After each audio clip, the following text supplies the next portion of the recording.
नमस्कार।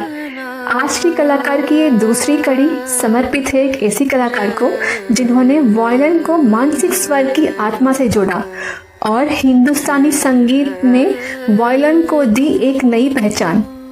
Doctor N राजम जी। बचपन से ही संगीत में रची बसी डॉक्टर राजम ने अपने पिता विद्वान एन नारायण अय्यर से कर्नाटक संगीत की शिक्षा ली और फिर पंडित ओमकारनाथ ठाकुर से हिंदुस्तानी गायकी के गहराई से ज्ञान प्राप्त किया। उन्होंने वायलिन में गायकी अंग की शैली को अपनाया, जिससे वायलिन मानो गा उठी। इस अनोखे प्रयोग ने वायलिन को हिंदुस्तानी संगीत में एक नई पहचान दी। बनारस हिंदू विश्वविद्यालय में लगभग 40 वर्षों तक उन्होंने संगीत की शिक्षा दी और वहाँ डिपार्टमेंट हेड और डीन के रूप में कार्य किया।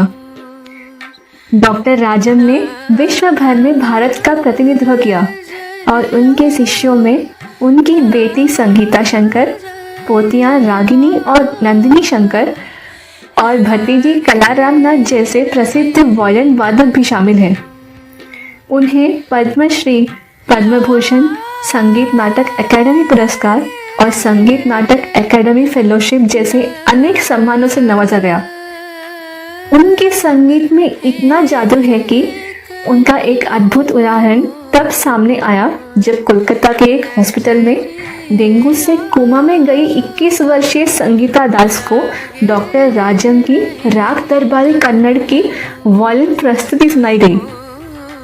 ये संगीत चिकित्सा इतनी प्रभावशाली रही कि कुछ ही दिनों में संगीता को होश आया और उनकी स्थिति में भी सुधार आया। उनकी वायलिन से निकली हर स्वर आज भी श्रोताओं के हृदय को स्पर्श करती है। डॉक्टर एन राजम वायलिन के वो प्रसिद्ध कलाकार जो भारतीय शास्त्रीय संगीत में स्थापित करने वाली पथ प्रदर्शक है।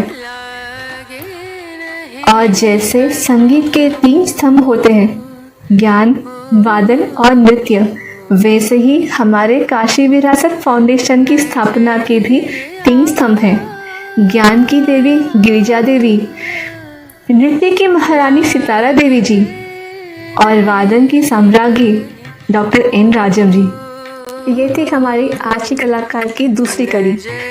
जुड़े रहें हमारे साथ आज के कलाकार के और विशेष बातें जानने के लिए।